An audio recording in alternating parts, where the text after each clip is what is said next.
नमस्कार साथियों। रेलवे ने सेक्शन कंट्रोलर के 368 वैकेंसी के लिए ऑफिशियल फुल नोटिफिकेशन जारी कर दिया है। इस वीडियो को पूरा देखिएगा। इस वीडियो में आपको संपूर्ण जानकारी मिलने वाली है सेक्शन कंट्रोलर एग्जाम से रिलेटेड। आपको मैं सारी की सारी बातें बताऊंगा, जिसमें एलिजिबिलिटी है, क्वालिफिकेशन है, एज है, एग्जाम पैटर्न है, सिलेबस है, सिलेबस इसका बाकी रेलवे के एग्जाम से कितना अलग है, मेडिकल स्टैंडर्ड इसके लिए क्या होने वाला है, कितनी वैकेंसी है, किस जोन में वैकेंसी है, कहां से आपको फॉर्म भरना चाहिए, इस एग्जाम की तैयारी करने के लिए आपको कंटेंट क्या प्रोवाइड होगा और कहां से वो आपको कंटेंट पढ़ने की जरूरत है। सारी की सारी बातें करेंगे वीडियो में, शुरू से लेकर आखिरी तक रहिएगा। हालांकि वीडियो थोड़ा सा लंबा हो सकता है क्योंकि वीडियो में हम सारी की सारी इंफॉर्मेशन आपको प्रोवाइड करने वाले हैं, तो थोड़ा धैर्य बना के शुरू से लेकर आखिरी तक इस वीडियो को देखिएगा। चलिए स्टार्ट करते हैं। सेक्शन कंट्रोलर की वैकेंसी है, ये सबसे पहले तो मैं बता दूं ग्रेजुएट पोस्ट की है और इसका जो मिनिमम एजुकेशनल क्वालिफिकेशन रहने वाला है ये ग्रेजुएट ही रहने वाला है। क्यों? क्योंकि ये ग्रेजुएशन की पोस्ट है, तो इसके लिए ग्रेजुएशन की डिग्री होनी चाहिए किसी भी रिकॉग्नाइज्ड यूनिवर्सिटी या कॉलेज से। ठीक है, इसके बाद बात करें तो इसका जो पे लेवल है वो पे लेवल रहने वाला है 6। इनिशियल पे आपका रहेगा 35,400 और इसके बाद में जो एडिशनल अलाउंस होंगे वो आपको पे किए जाएंगे। मेडिकल स्टैंडर्ड इसका जो है वो थोड़ा सा अलग है। A2 मेडिकल स्टैंडर्ड थोड़ा सा टफ होता है। A1 मेडिकल स्टैंडर्ड सबसे टफ होता है जो लोको पायलट की वैकेंसी में होता है, और इसका मेडिकल स्टैंडर्ड है A2। इसमें भी जो मेडिकल स्टैंडर्ड है फॉर्म को अप्लाई करने से पहले एक बार जरूर चेक कर लीजिएगा। मैं आपको सारा का सारा मेडिकल स्टैंडर्ड भी डिटेल में आपको प्रोवाइड करने वाला हूं। एज की बात करेंगे तो 20 से लेकर 33 साल तक के एज ग्रुप वाले बच्चे इसको फॉर्म भर सकते हैं। और इनमें बहुत सारे बच्चों को कंफ्यूजन रहता है, सर मेरी डेट ऑफ बर्थ ये है तो आप बताओ सर क्या मैं फॉर्म को अप्लाई कर सकता हूं कि नहीं। इसका भी डिटेल मैं आपको प्रोवाइड करने वाला हूं कि किस डेट के बाद आपका डेट ऑफ बर्थ होना चाहिए जिसके लिए आप एलिजिबल होंगे। उसके पहले वाले बच्चे एलिजिबल नहीं होंगे, उसके बाद वाले एलिजिबल होंगे। साथ के साथ मैं यहां बता दूं बहुत सारे बच्चों की क्वेरी रहती है, सर जी इस साल मेरा अपीयरिंग है, क्या मैं इस फॉर्म को भर पाऊंगा कि नहीं भर पाऊंगा।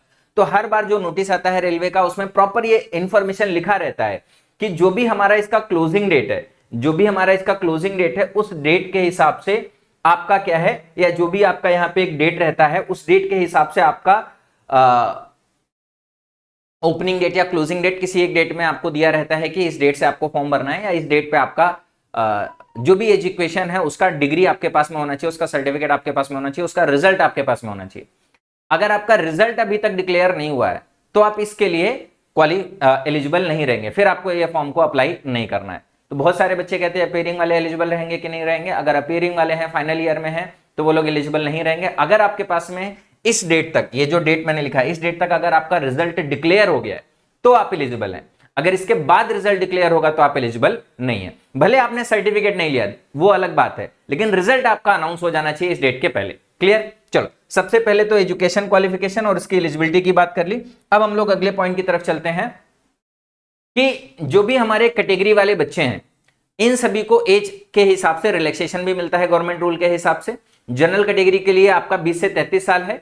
अगर हम ओबीसी की बात करेंगे, जो लोग नॉन क्रीमी लेयर में आते हैं, उनको 3 साल का एज रिलैक्सेशन मिलता है। क्रीमी लेयर वालों को एज रिलैक्सेशन नहीं मिलता।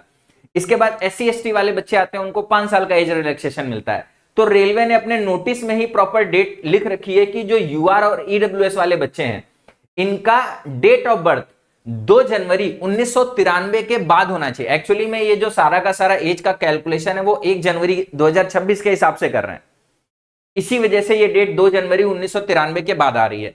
इसी तरीके से यहां पे भी ओबीसी जो नॉन क्रीमी लेयर वाले बच्चे हैं उनका अगर डेट ऑफ बर्थ 2 जनवरी 1990 के बाद के बच्चे हैं वही इस फॉर्म को अप्लाई कर सकते हैं, बाकी बच्चे अप्लाई नहीं कर सकते।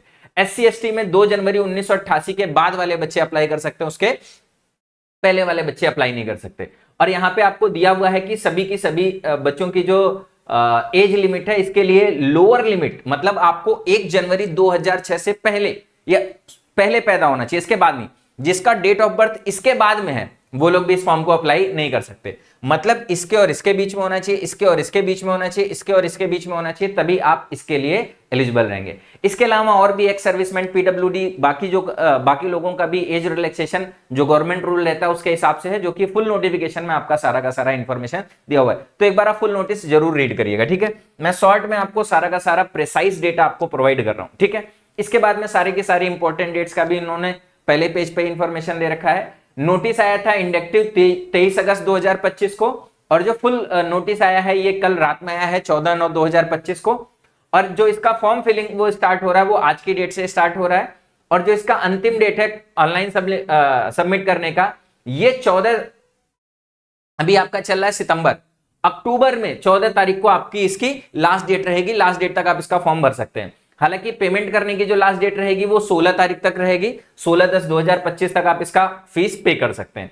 इसके बाद में जो मॉडिफिकेशन विंडो है, अगर आपके फॉर्म में कोई करेक्शन है तो वो 17 तारीख से लेकर 26 तारीख तक आप उसको मॉडिफाई कर सकते हैं। और स्क्राइब वगैरह से भी रिलेटेड कोई जो कैंडिडेट होंगे उनके लिए डेट दिया हुआ है कि उनको स्क्राइब के लिए कैंडिडेट प्रोवाइड करना है इस डेट के बीच में। ये सारी की सारी इंपॉर्टेंट डेट्स है, आप एक बार इसका स्क्रीनशॉट लेके रख लीजिएगा, और जो इसकी पीडीएफ है वो भी मैं आपको प्रोवाइड कर दूंगा टेलीग्राम चैनल पे, आप इसको भी अपने पास में रेफरेंस के तौर पे निकाल के रख सकते हैं। आप इसका प्रिंट आउट निकाल लीजिएगा, जहां पे आप पढ़ाई करेंगे वहां पे आप लगा दीजिएगा, ताकि आपको सारा का सारा इंफॉर्मेशन पहले से रहे। ठीक, आगे बढ़ते हैं।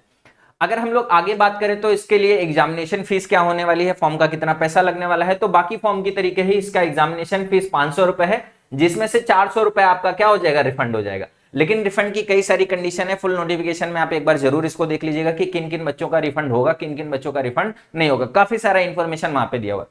इसी तरीके से फीमेल के लिए, ट्रांसजेंडर के लिए, एक्स सर्विसमैन के लिए, एससी के लिए, एसटी के लिए ये सारा का सारा जो फीस है वो 250 रुपए है, और ये सारा का सारा 250 पूरा का पूरा रिफंडेड है, मतलब रिफंडेबल है, और ये आपका रिफंड हो जाएगा। इसमें कुछ बैंक चार्जेस कटते हैं, वो बैंक चार्जेस आपको, मतलब मैंने कई बार देखा है कि अलग अलग बच्चों का अलग अलग पैसा आता है, वो किस तरीके से बैंक चार्ज काटते हैं इसका कोई फिक्स रूल नहीं है। तो कुछ यहाँ पे भी बैंक चार्ज कटेंगे, कुछ यहाँ पे भी बैंक चार्ज कटेंगे, और बाकी पैसा आपके अकाउंट में वापिस आ जाएगा। ठीक है, अगर हम लोग आगे बात करें तो जो आपका एग्जाम है, सबसे पहले तो आपको ये समझना है कि जो आपका सिलेक्शन प्रोसीजर है, या कितने सारे एग्जाम या कितने स्टेज का एग्जाम है, कितने स्टेज में आपका फाइनल सिलेक्शन होगा, कितने स्टेज में आपको नौकरी मिलेगी। तो मैं आपको बता दूं, सबसे पहले तो एक कंप्यूटर बेस्ड टेस्ट होगा जिसको हम लोग सीबीटी बोलते हैं, और इसके बाद कंप्यूटर बेस्ड एप्टीट्यूड टेस्ट होगा जिसको सीबेट। और जो बच्चे एएलपी की तैयारी करते हैं और जो बच्चे स्टेशन मास्टर की तैयारी करते हैं उनको मालूम होगा कि इसको हम लोग साइको टेस्ट भी बोलते हैं। ये एक तरीके का साइकोमेट्रिक टेस्ट होता है, इसमें अलग अलग कई सारी बैटरी हैं, काफी डिटेल एनालिसिस है, ये अलग है। ये वैसे भी जब आप सीबीटी 1 क्लियर हो जाओगे, मतलब जब आपका कंप्यूटर बेस्ड टेस्ट क्लियर हो जाएगा, उसके बाद आपको सीबीएटी का एग्जाम देना होता है। ठीक है, इसके बाद आपका होता है, ये पहला स्टेज हो गया, ये दूसरा स्टेज हो गया, और तीसरा स्टेज है आपका डॉक्यूमेंट वेरिफिकेशन। डॉक्यूमेंट वेरिफिकेशन के बाद में आपका मेडिकल होगा। वैसे डॉक्यूमेंट वेरिफिकेशन और मेडिकल ये दोनों एक साथ हो जाते हैं, जब भी आप डॉक्यूमेंट वेरिफिकेशन के लिए बुलाए जाते हो। कई बार डॉक्यूमेंट वेरिफिकेशन और मेडिकल तुरंत हो जाता है, और कई बार थोड़ा समय के बीच में हो जाता है। ठीक है, अब अगर हम लोग बात करें तो जो भी आपका कंप्यूटर बेस्ड टेस्ट है, एक एक करके बात करेंगे। 4 स्टेज का एग्जाम हो गया, सबसे पहले कंप्यूटर टेस्ट की बात करेंगे, फिर सीबीएटी की बात करेंगे, फिर डीवी और मेडिकल की बात करेंगे। तो अगर कंप्यूटर बेस्ड टेस्ट की बात करें तो टोटल आपको 120 मिनट मिलने वाले हैं, मतलब 2 घंटे का आपका पेपर होगा, और इस 2 घंटे के पेपर में 100 क्वेश्चन आपके आने वाले हैं, और यहां पे आपकी निगेटिव मार्किंग भी रहेगी 1/3 मार्क की। और अगर मान लीजिए कई सारे शिफ्टों में पेपर होता है तो नॉर्मलाइजेशन होगा, जैसे बाकी सारे वनडे एग्जाम में होता है, तो यहाँ पे भी आपका क्या है, नॉर्मलाइजेशन होगा। अब इसके बाद में क्या है कि CBT is of screening nature and the standard of question for the CBT will be generally in conformity with the educational standards prescribed for the post. The normalized score of CBT shall be used for shortlisting of candidate for CBAT as per their candidature। यहाँ पे जो लिखा हुआ है screening nature CBT, ये थोड़ा सा मुझे गड़बड़ लग रहा है, क्योंकि आगे इसी नोटिस में आगे इन लोगों ने थोड़ा और भी इंफॉर्मेशन दिया हुआ है जहां पे ये स्क्रीनिंग नेचर का नहीं लिखा हुआ है। भाई स्क्रीनिंग नेचर का तब होता है जब हमारे मल्टी स्टेज के पेपर होते हैं, मल्टी स्टेज का एग्जाम होता है, तो पहला वाला स्क्रीनिंग नेचर का होता है, बाद में जो पेपर होता है उसकी मेरिट बनती है। लेकिन यहाँ पे कुछ हमको गड़बड़ लग रहा है।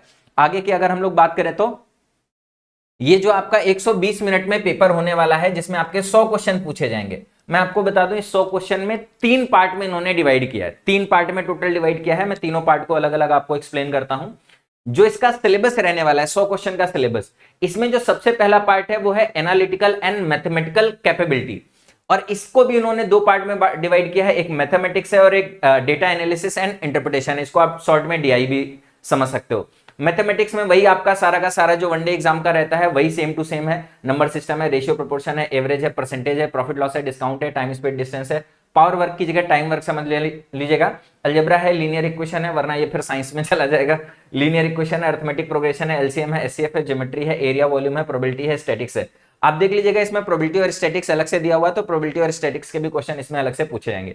इसके बाद में आपका डेटा एनालिसिस है, इंटरप्रिटेशन है, मल्टी सोर्स डेटा एनालिसिस है, एग्जामिनेशन है, एनालिसिस है, इंटरफेरेंस है, ड्राइंग फ्रॉम टेक्स्ट है, टेबुलर डेटा है, डेटा रिप्रेजेंटेशन है, graphical chart, graph, scatter plot, pie chart, statistical curve, distribution, Venn diagram, ये सारी की सारी चीजें यहाँ पे आपको दिया हुआ है कि ये सारा का सारा आपका डेटा एनालिसिस एंड इंटरप्रिटेशन के अंदर आएगा। इसके बाद में डेटा सफिशिएंसी और डेटा अरेंजमेंट का भी आपको यहाँ पे सिलेबस में पार्ट दिया हुआ है कि ये भी आपके सिलेबस में आएगा।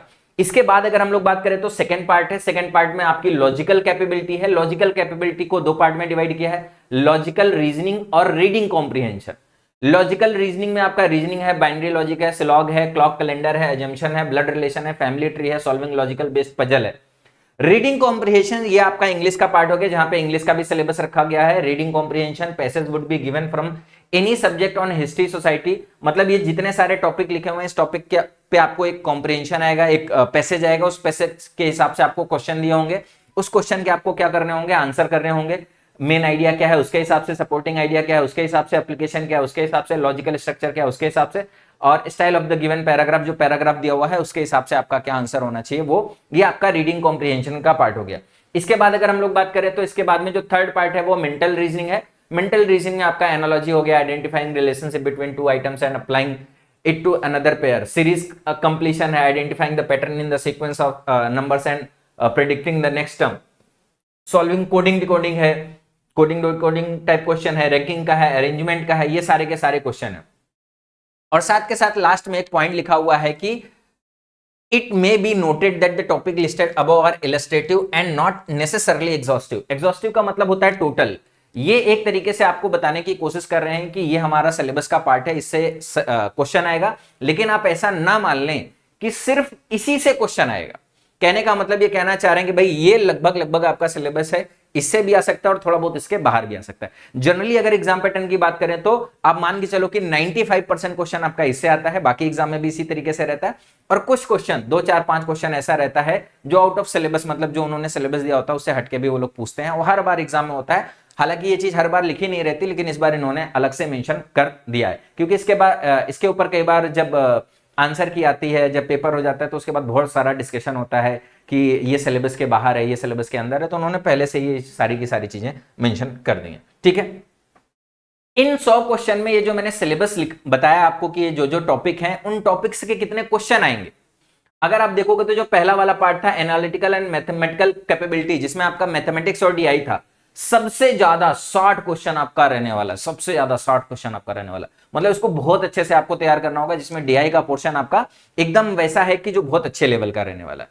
मैथमेटिक्स सारे के सारे बच्चे पढ़ते हैं, लेकिन डीआई उस लेवल की नहीं पढ़ते जिस लेवल का इसमें सिलेबस में दिया हुआ है, तो डीआई भी आपकी बहुत अच्छे लेवल की रहने वाली है। इसके बाद में लॉजिकल कैपेबिलिटीज है। लॉजिकल कैपेबिलिटीज में आपका 20 मार्क्स का है, और मेंटल रीजनिंग आपका 20 मार्क्स का है। टोटल आपके 20 क्वेश्चन है, टोटल आपके कितने हो गए, 100 क्वेश्चन हो गए, लेकिन इसके लिए आपको कितना मिलेगा, 120 मिनट मिलेगा। और फिर से वही बात है कि ये आपका लगभग दिया हुआ है। जो रेलवे के एग्जाम होते हैं, जरूरी नहीं कि 60 क्वेश्चन लिखा है तो 60 क्वेश्चन है, थोड़े 1-2 कम आ सकते हैं, 1-2 ज्यादा आ सकते हैं। इसके लिए भी इन्होंने लिखा हुआ है section wise distribution given in the above table is only inductive and there may be some variation, कुछ वेरिएशन हो सकता है, तो इसके लिए अलग से परेशान होने की जरूरत नहीं। अच्छा, ये देखो हमेशा की तरीके मिनिमम परसेंटेज लिखा हुआ है कि क्वालिफाई, एक होता है कि जो भी आप पेपर दे रहे हो उसमें आपकी एक मेरिट बनेगी, और एक होता है मिनिमम पासिंग मार्क्स। अगर मान लो 368 वैकेंसी है और 200 बच्चे ही इनके क्वालिफिकेशन के ऊपर हैं, तो सिर्फ 200 बच्चे लिए जाएंगे, बाकी सबको भगा दिया जाएगा। अगर इसके ऊपर बहुत सारे बच्चे हैं तो इसका वैल्यू खत्म हो जाता है। वैसे जो भी एग्जाम होते हैं इनके ऊपर बहुत सारे बच्चे रहते हैं तो इनका वैल्यू खत्म हो जाता है, तो बच्चे इसके बारे में डिस्कस नहीं करते। बट फिर भी आपको मालूम होना चाहिए कि जनरल के लिए पासिंग मार्क्स 40% है। पासिंग मार्क्स 40% का मतलब ये नहीं कि 40 के ऊपर आए तो आपका सिलेक्शन हो जाएगा, कम से कम 40% होना चाहिए, उसके बाद फिर आपकी मेरिट बनेगी और मेरिट में आपका नाम होना चाहिए। दो तरीके से है, 40% तो कम से कम होना चाहिए, 40% के नीचे तो आप बाहर। ठीक, ईडब्ल्यूएस के लिए भी 40 है, ओबीसी के लिए नॉन क्रीमी लेयर के लिए 30 है, एससी के लिए भी 30 और एसटी के लिए 25% ये पासिंग मार्क्स है। मतलब जिन भी बच्चों के नंबर इससे कम आएंगे वो ऑलरेडी एग्जाम से डिस्क्वालीफाई कर दिए जाएंगे, अगले राउंड में नहीं जा पाएंगे। ठीक, चलो अगर हम लोग आगे बात करें तो जो कंप्यूटर टेस्ट है, इसके बाद में सीबीएटी साइको टेस्ट होगा। साइकोमेट्रिक टेस्ट में सबसे पहले तो आपको यह समझना है कि सीबीटी में जितने भी बच्चे एग्जाम देंगे उनमें कितने सारे बच्चे सेलेक्ट किए जाएंगे। तो यहां पे साफ साफ लिखा हुआ है कि candidates equal to 8 times the number of vacancies. और ये जो नंबर ऑफ वैकेंसीज हैं ये टोटल के हिसाब से नहीं देखी जाएंगी, कैटेगरी वाइज देखी जाएगी। मान लो अगर यूआर की अगर 10 वैकेंसी है तो यूआर के लिए 80 बच्चे अगले स्टेज में जाएंगे। इस तरीके से आपकी वैकेंसी देखी जाएगी और टोटल 8 टाइम्स वैकेंसी का आपको नेक्स्ट स्टेज में लिया जाएगा। और यहां पे साफ साफ लिखा हुआ है कि कैटेगरी वाइज वैकेंसी के हिसाब से आपका सिलेक्शन होगा। मान लो किसी कैटेगरी में बच्चे नहीं है, वैकेंसी मान लो 10 है और 80 बच्चे लेने हैं, लेकिन 80 बच्चे नहीं हो रहे, 70 बच्चे हो रहे, तो वो 70 बच्चे ही जाएंगे। ऐसा नहीं कि टोटल वैकेंसी के हिसाब से देखा जाएगा, ठीक है। Candidate should produce the vision certificate. एक और इंफॉर्मेशन है कि जो मेडिकल स्टैंडर्ड है इसमें A2 है, तो इसमें आंखों का बड़ा रोल है।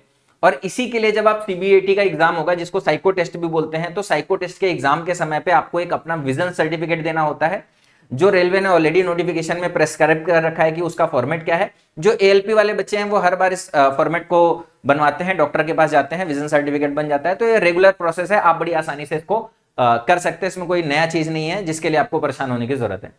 इसके बाद में क्वालिफाइंग मार्क्स के बारे में भी लिखा हुआ है, candidate needs to secure a minimum T score of 42 marks. ये भी जो बच्चे एएलपी की तैयारी करते हैं या स्टेशन मास्टर का के लिए अगर साइको टेस्ट के बारे में कभी सुना होगा, पढ़ा होगा या एग्जाम दिया होगा, तो उनको मालूम होगा कि इसमें कई सारे अलग अलग बैटरी टेस्ट होते हैं और हर बैटरी टेस्ट के लिए 42% टी स्कोर। टी स्कोर को आप ऐसे समझ सकते हो कि एक तरीके का नॉर्मलाइज्ड मार्क्स या एवरेज मार्क होता है। आपको 42% नहीं, 42% एवरेज में स्कोर करना होता है, 42 मार्क्स में नहीं। ये जो 42 टी स्कोर है ये कम नंबर पे भी हो सकता है और ज्यादा नंबर पे भी हो सकता है। इसके लिए भी बहुत ज्यादा परेशान होने की जरूरत नहीं है, ज्यादातर पढ़ने वाले बच्चे बड़े आसानी से इसको क्लियर कर लेते हैं, ठीक है। ये सारा का सारा इंफॉर्मेशन हो गया सीबीएटी सेकंड स्टेज एग्जाम के लिए। आपको मालूम है कितने बच्चे लिए जाएंगे? 8 गुना बच्चे लिए जाएंगे। 8 गुना बच्चों का क्या होगा? सीबैट एग्जाम होगा, जिसमें आपको साइकोमेट्री के क्वेश्चन, कई सारे अलग अलग बैटरी टेस्ट होंगे। इसका भी सिलेबस जनरली आसानी से अवेलेबल है, आरडीएसओ की वेबसाइट पे रहता है। जो इस नोटिफिकेशन में अगर आप देखोगे तो आरडीएसओ का वेबसाइट का नाम दिया रहेगा। The merit list will be drawn only from among the candidates qualifying in the CBAT with 70% weightage of the marks obtained in CBT। देखो यही मैं कह रहा था, यहां पे इन्होंने क्या मेंशन कर रखा है कि जो सीबीटी का है वो 70% मार्क्स लिया जाएगा। अभी थोड़ी देर पहले इन्होंने क्या बोला था कि जो ये स्क्रीनिंग नेचर का है, कह रहे थे ये सीबीटी हमारा क्या है, स्क्रीनिंग नेचर का है, लेकिन एक्चुअली में सीबीटी स्क्रीनिंग नेचर का नहीं है। अगर गलती से नोटिफिकेशन में इनको अमेंड करना पड़ेगा, ये गलत इंफॉर्मेशन यहां पे लिखा हुआ है। सीबीटी आपका क्वालिफाइंग नेचर का नहीं है, स्क्रीनिंग नेचर का नहीं। स्क्रीनिंग नेचर का मतलब होता है कि इसके मार्क्स नहीं जुड़ेंगे मेरिट में, लेकिन आप देखो यहां पे साफ साफ लिखा हुआ है कि 70% मार्क्स सीबीटी एग्जाम के जुड़ेंगे और 30% मार्क्स आपके सीबीएटी के जुड़ेंगे, साइको टेस्ट, मतलब दोनों को मिक्स करके, जिसमें से जो कंप्यूटर बेस्ड टेस्ट होगा उसका 70% लिया जाएगा जो भी मार्क्स है, और जो आप साइको टेस्ट में पाओगे उसका 30% मार्क्स लिया जाएगा, और फिर टोटल स्कोर बनाया जाएगा, उसके हिसाब से आपकी मेरिट बनने वाली है। तो ये आपका सेकंड स्टेज का एग्जाम हो गया।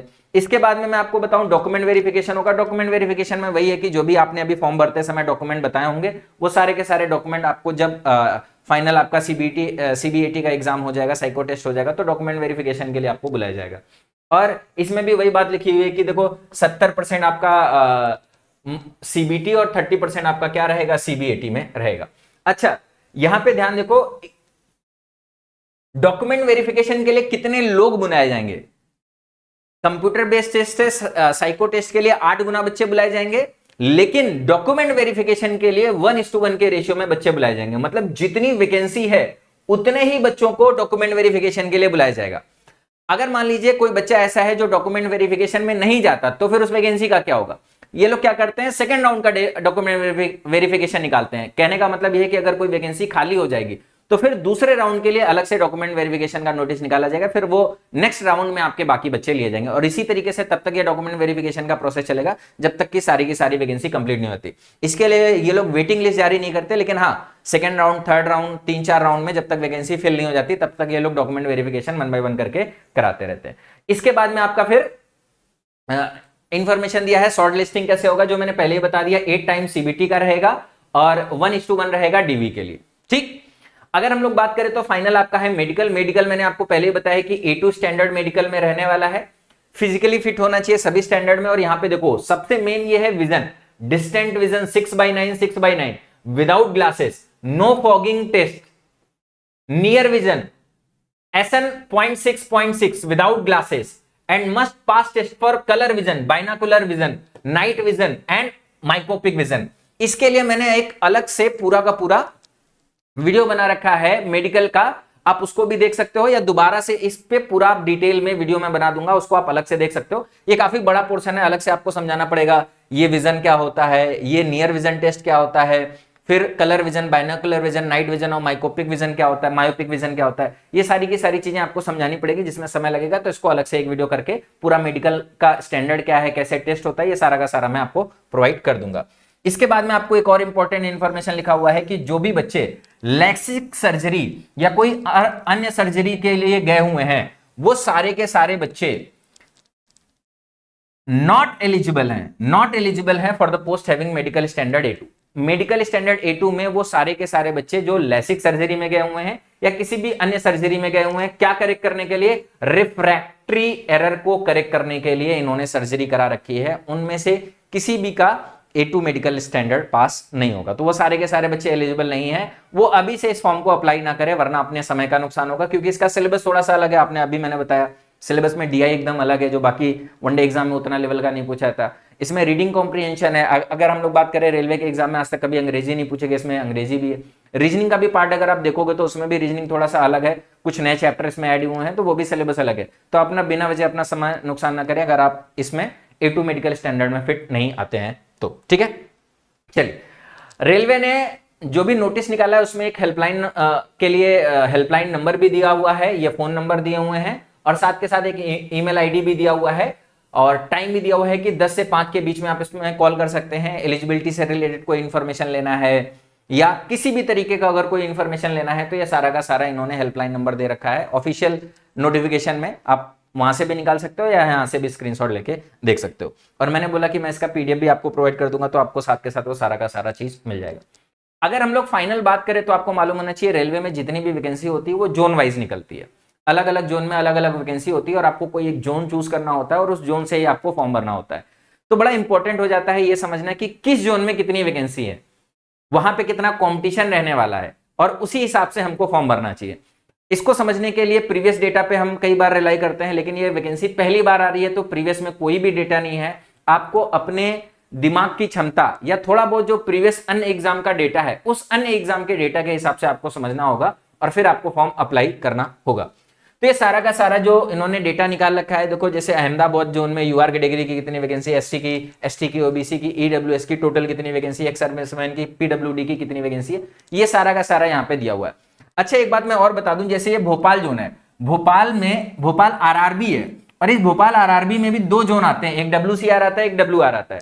तो जैसे अगर कोई बच्चा फॉर्म भरेगा भोपाल से, तो वो इसके लिए भी एलिजिबल रहेगा, इसके लिए भी एलिजिबल रहेगा। तो आपको सिर्फ इसको नहीं देखना है, आपको ये देखना है कि टोटल यहाँ पे UR की कितनी वैकेंसी है, इसका और इसमें आपको प्रेफरेंस देना पड़ेगा कि आपको पहले वैकेंसी यहां चाहिए या यहां चाहिए, ये प्रेफरेंस देना पड़ेगा, लेकिन एलिजिबिलिटी टोटल इसके लिए है। तो इस तरीके का जो डेटा है, इसमें बच्चों को बड़ा कंफ्यूजन होगा और बहुत सारा समय लगेगा उनको ये समझने में कि किस जोन में कितनी वैकेंसी UR कैटेगरी के लिए, किस जोन में कितनी वैकेंसी SC कैटेगरी के लिए। तो मैंने क्या किया है कि ये सारे के सारे जोन, जैसे ये पहले पन्ने पे है, ये भी सारा का सारा मैंने इसको ऑलरेडी कंपाइल कर दिया है आपके लिए। मैंने इसको अलग से निकाल के पूरा का पूरा डेटा और एक बकायदा बढ़िया सा चार्ट बना दिया है, जिसमें आप चीजों को आसानी से जोन वाइज समझ सकते हो, RRB वाइज समझ सकते हो। अब किसी RRB में, जैसे मुंबई RRB में 3 जोन है, तो आप तीनों जोन के लिए एलिजिबल हो। जब आप फॉर्म भरोगे तो वहां पे आपको प्रेफरेंस पूछा जाएगा, प्रेफरेंस उसको ऐड कर दीजिएगा। और उसके बाद मैंने यहाँ पे सारी की सारी वैकेंसी का टेबल बना रखा है। अगर आप ध्यान से देखोगे तो UR कैटेगरी से स्टार्ट करते हुए सारे के सारे बच्चों को दिख जाएगा आराम से। UR कैटेगरी को स्टार्ट करते हुए मैंने सारी की सारी वैकेंसी बनाई है, और ये सारे के सारे जोन है।